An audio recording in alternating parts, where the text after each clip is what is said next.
नमस्कार मैत्रिणींनो, आज आपण वॉशिंग मशीन क्लीन कशी करायची बघणार आहोत. आता ही माझी फ्रंट लोडची मशीन आहे. आता ही आपल्याला 15 दिवसाला किंवा 1 महिन्याला ही क्लिनिंग याची करावी लागते. तर बघा, पहिल्यांदा आपण याचं तुम्हाला मी झाकण ओपन करून दाखवते. तर अशा पद्धतीने ही मशीन असते आणि याचं आपल्याला कशी क्लीन करायची मी तुम्हाला आता दाखवते. आता बऱ्याच मैत्रिणींना माहीत नसतं की वॉशिंग मशीन घेतल्यानंतर ती प्रत्येक महिन्याला क्लीन करावी लागते. तर आता बघा, याच्यामध्ये खाली आपल्याला असं एक झाकण दिलेलं असतं, ते आपण प्रेस करून ओपन करायचं आणि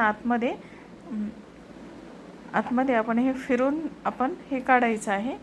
आणि ते काढल्यानंतर त्याला बघा किती धागे आपले आणि आपण जे आपल्या कपड्यामध्ये अडकलेले असतं ते सर्व त्या ठिकाणी येऊन जमा होतं. आणि हे रबर असतं ना, या रबरमध्ये सुद्धा खूप घाण अटकलेली असते, म्हणजे कपड्याचे धागे आपल्याकडून कधी कधी कपड्याचे धागे, कधी काही वस्तू पण जातात. तर या सर्व याच्यामध्ये येऊन या झाकणामध्ये येऊन अडकून राहतात.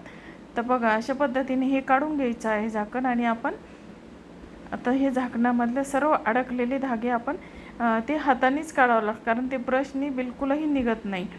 आणि आता हाताने काढताना हातामध्ये ग्लोव्ज घालायचा, कारण त्याच्यामध्ये कधीकधी आपल्याकडून टाचणी पिन काही मशीनमध्ये जाऊ शकते आणि ते आपल्या हातामध्ये शिरण्याची शक्यता असते. त्यामुळे सहसा हे मशीन ग्लोव्ज घालूनच क्लीन करायचं. आता ते झाकण क्लीन झाल्यानंतर बघा, एक कपडा घ्यायचा आणि त्यांनी रबर आपण हे अगदी पुसून काढायचं. बघा, अशा पद्धतीने हे धागे ह्या रबरमध्ये अडकलेले असतात.